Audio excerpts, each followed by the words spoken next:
culture, pioneer days, and wildlife. There's more to this village than just a ski resort. The town's historical roots run deep, and there's one place where you can uncover its treasured past. Hey Heather. Hi Trish. Welcome to the Whistler Museum. Thanks for having me. I hear you guys have a great new exhibit. Yeah, it's the evolution of skiing and snowboarding. Let's go check it out. Okay. The most prominent activity in this resort town, it has recently received a new expanded exhibit. So this is one of my favorite displays in the new exhibit. Yeah, looking at the equipment, it really shows the evolution of skiing and snowboarding. Your eyes are immediately drawn to the oldest skis in the display, those of pioneer Myrtle Phillips, who in 1913 carved the way for future tourists.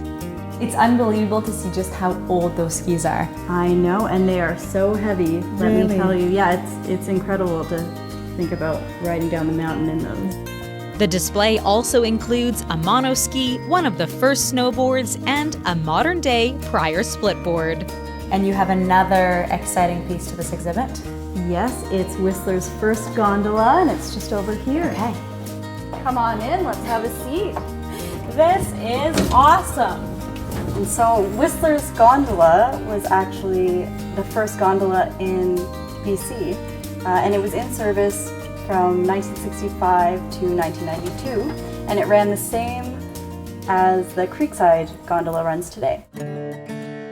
Navigating through the museum, it's a skier's paradise to reflect on the memorabilia that goes way back, those of the everyday members and famous Canadian ski racers. But the history of Whistler spans much farther than its athletic pastime, and so does the museum.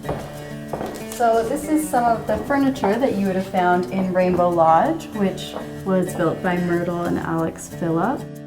The husband and wife pair was among the first to discover the potential of Whistler, building the area's first destination lodge.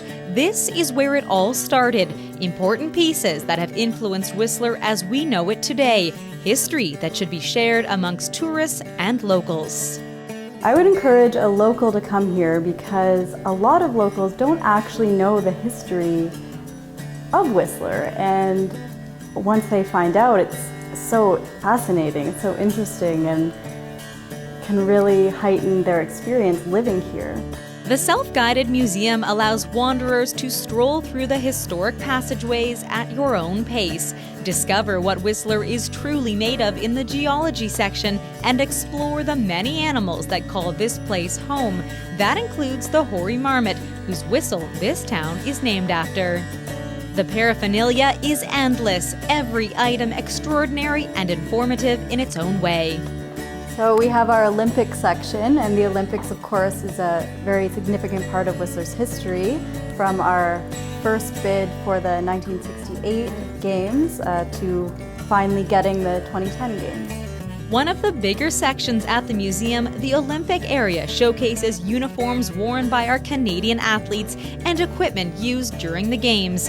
As with many areas, it too is interactive, so grab hold of the torch and be part of history. From the Whistler Museum, I'm Heather Butts for Shaw TV.